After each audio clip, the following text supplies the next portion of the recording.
Draw with Souvik চ্যানেলে বন্ধুরা তোমাদের স্বাগত। আজ আমি তোমাদের জন্য একটি সহজে আঁকা যাবে এরকম একটি বিড়ালের চিত্র অঙ্কন করে দেখাবো। তোমরা ফলো করো। বন্ধুরা দেখো, আমি নিচে একটি ওভাল এঁকেছি, তার উপরে একটি বৃত্ত অঙ্কন করলাম, আর তার ঠিক নিচে দেখো দুটি দাগ দিচ্ছি। এটা দিয়ে আমি বিড়ালের পা অঙ্কন করব। এইবারে আমি ঠিক পিছন দিকে একটি লেজ আঁকব। প্রথমে আমাদের শেপটি এইভাবে এঁকে নিতে হবে, ভালো করে তোমরা লক্ষ্য করো। এবার দেখো, মাথার উপরে আমি দুটো কান দিচ্ছি, বিড়ালের কান। মাঝে থাকবে মুখ, নাক, আর তার উপরে থাকবে দুটি চোখ। ভালো করে তোমরা দেখে নাও।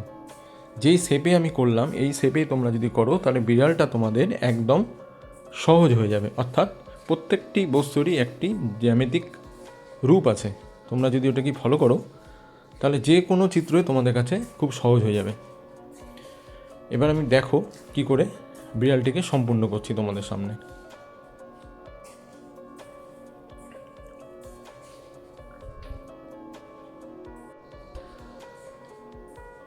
এবার আমি মুখের দাগগুলো দেব, আর মুখের মধ্যে যে লোমগুলো থাকে সেগুলো করে নেব। তার পরবর্তী সময় আমরা করব গায়ের যে ডোরাকাটা দাগগুলো থাকে। তোমরা চাইলে অন্যরকমও করতে পারো, আমি একরকম তোমাদের জন্য করে দেখালাম। গায়ের মতো লেজেও সেই দাগগুলো থাকবে, তাহলে বিড়ালটিকে দেখতে আরও সুন্দর লাগবে। এবার বিড়ালটিকে একটি খাওয়ার জন্য একটি পাত্র দিলাম, তাতে দুধ রয়েছে, আর বিড়ালটি একটি ঘরের মধ্যে আছে, তাই জন্য আমি দেখাবো ঘরের দেওয়াল আর মেঝে।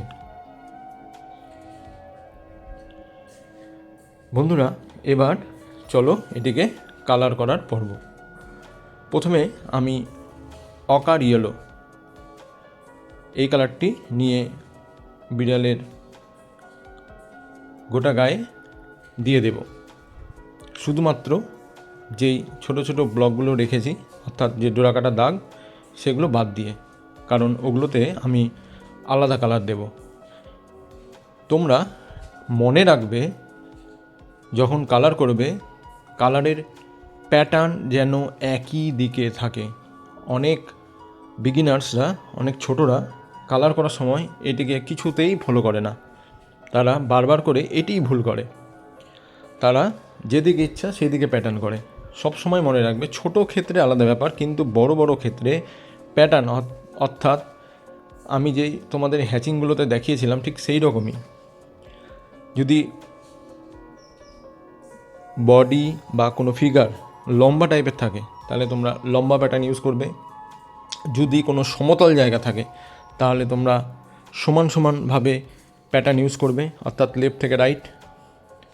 যদি কোনো গাছের ডাল থাকে তাহলে সেটা হবে আপ অ্যান্ড ডাউন। যদি পাতা থাকে বা গাছ থাকে সেটাকে করতে হবে ক্রস। তোমরা পরবর্তী ভিডিওগুলোতে রঙের প্যাটার্নগুলো হয় কীরকম এই জাতীয় টিউটোরিয়াল ভিডিও তোমরা পাবে।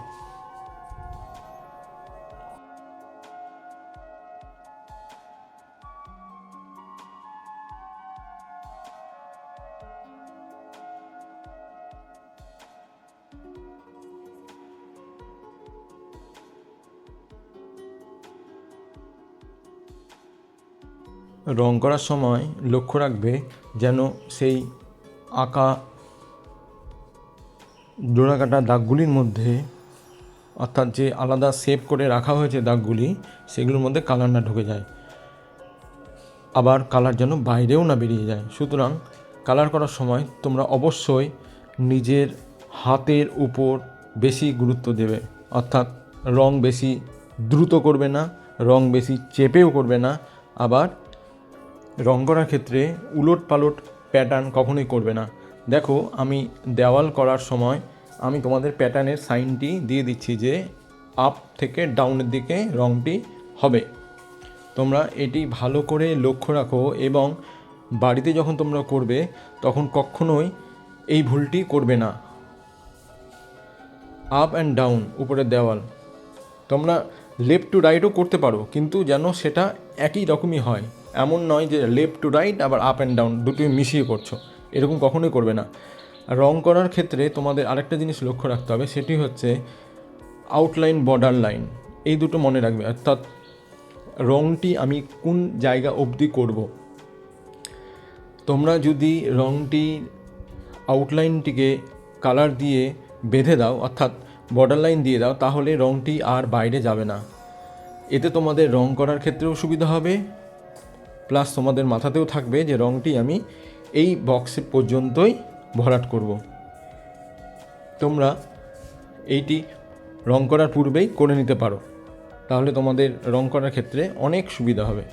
কিন্তু আউটলাইনগুলি দেওয়ার সময় অবশ্যই তোমাদের নজরে রাখতে হবে যাতে তোমরা অন্যমনস্ক না হও। রঙের উপর যেন যথেষ্ট তোমাদের কন্ট্রোল থাকে, প্লাস হচ্ছে রং করার সময় কোনো জায়গায় বেশি প্রেশার দেবে না, আবার কোনো জায়গায় একদম লুজ প্রেশারও দেবে না। অর্থাৎ তোমরা শুরু থেকে শেষ পর্যন্ত একই রকম প্রেশার দিয়ে রংটা করবে। তাতে তোমাদের রঙের গাঢ়ত্বটা, অর্থাৎ রং করার মাত্রাটা, অর্থাৎ ছবিতে প্রত্যেকটি জায়গায় রং একই রকমভাবে ফুটে উঠবে। এটাই তোমাদের প্যাস্টেল কালারের সবথেকে গুরুত্বপূর্ণ বিষয়।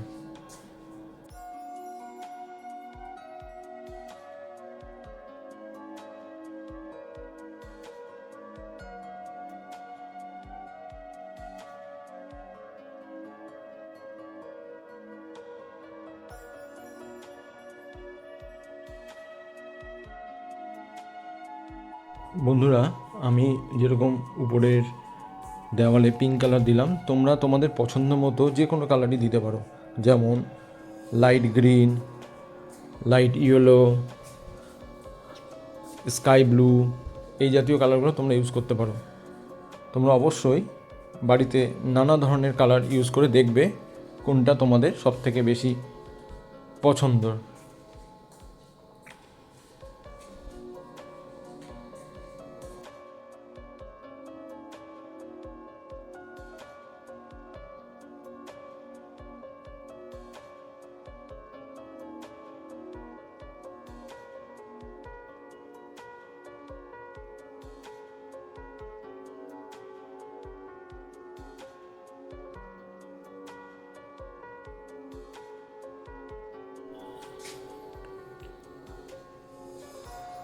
বন্ধুরা দেখো, আমি একই রকম প্যাটার্নকে রেখে উপরের দেওয়ালটি কমপ্লিট করে দিলাম। এবার আমরা নিচের মেঝের অংশটি আঁকব। এই মেঝের অংশটি তোমরা নিজের পছন্দ মতো কালার ইউজ করতে পারো। আমি এই মেঝের অংশতে গ্রে কালার ইউজ করব। এইবার দেখো গ্রে কালার কোন প্যাটার্নে হবে সেটিও আমি তীরচিহ্ন দিয়ে তোমাদের বুঝিয়ে দিলাম। আর পূর্বের মতোই আমরা এইটি অঙ্কন করার আগে আউটলাইনগুলো কালার দিয়ে ভরাট করে দেব, যাতে আমার কালার বাইরে না যায়।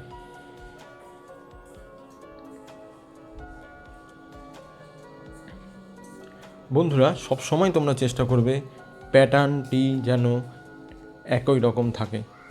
এটি কিন্তু ছবিকে সবথেকে বেশি সৌন্দর্যপূর্ণ করে তোলে। এইটি তোমরা সব সময় লক্ষ্য রাখবে। আউটলাইনের ক্ষেত্রে তোমরা প্যাটার্ন আলাদা করতে পারো, কারণটি হচ্ছে বর্ডার লাইনের যাতে বাইরে না বেরিয়ে যায় সেই সুবিধার্থের জন্য।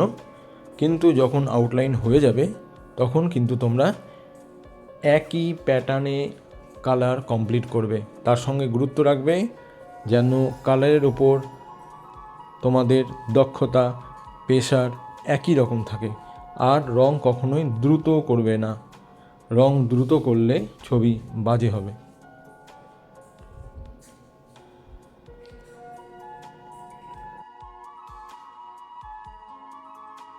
আর বন্ধুরা, তোমরা কখনোই খাতা ঘুরিয়ে রং করবে না।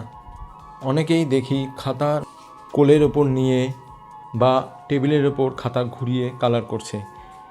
তোমরা এটিকে কখনোই করবে না।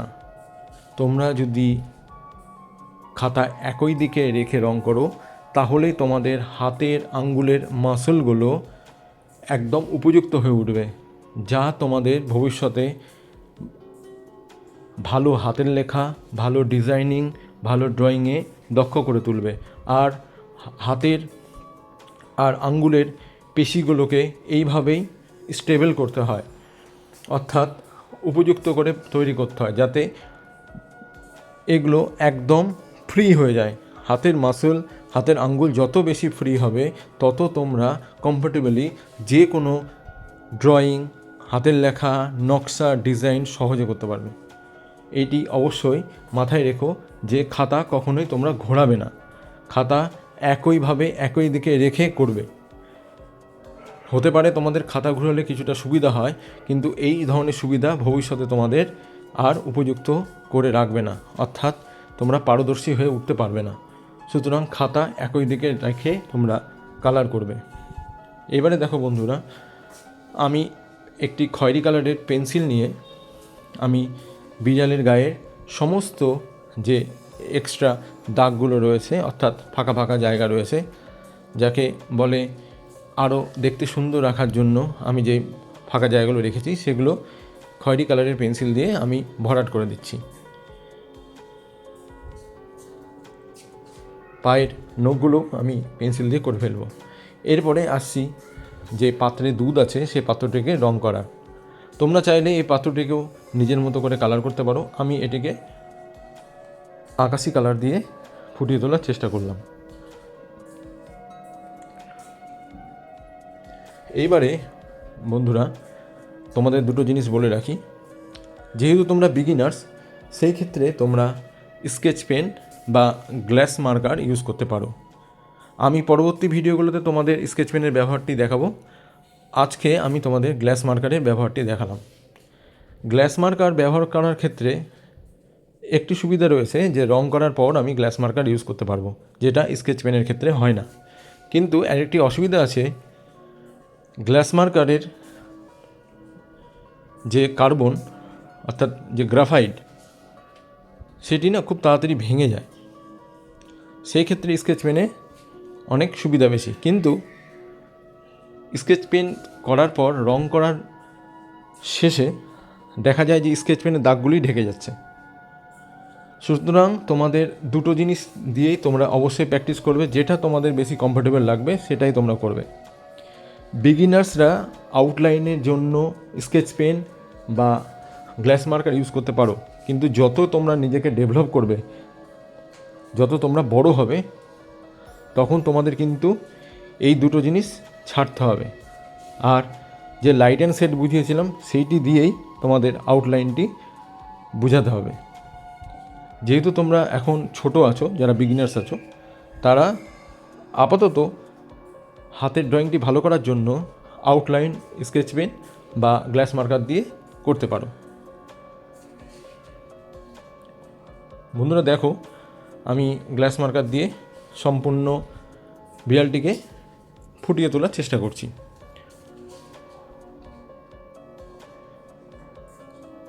তোমরা গ্লাস মার্কার যখন ইউজ করবে তখন তোমরা লক্ষ্য করবে যাতে গ্লাস মার্কারটি তোমাদের পেন্সিলের দাগের বাইরে না চলে যায়, কারণ পেন্সিলের দাগের বাইরে চলে গেলে বিড়ালের আকৃতিই চেঞ্জ হয়ে যাবে। তোমরা অবশ্যই এটিকে খেয়াল রাখবে। বাটিটিকেও ঠিক আমি একই রকমভাবে করে দিলাম এবং বিড়ালটি আর বাটিটির একটু ছায়া দেখার জন্য আমি ডার্ক গ্রে কালার ইউজ করলাম। বন্ধুরা, আজ তাহলে তোমরা শিখলে কি করে একটি ওভাল আর বৃত্ত দিয়ে বিড়াল আঁকা যায়। আমার শেখানো যদি তোমাদের ভালো লেগে থাকে তাহলে তোমরা অবশ্যই চ্যানেলটিকে সাবস্ক্রাইব করো। আজ এই পর্যন্তই, দেখা হবে তোমাদের সঙ্গে খুব তাড়াতাড়ি নতুন ভিডিও নিয়ে। ভালো থেকো, প্রতিদিন আঁকো আর শেখো।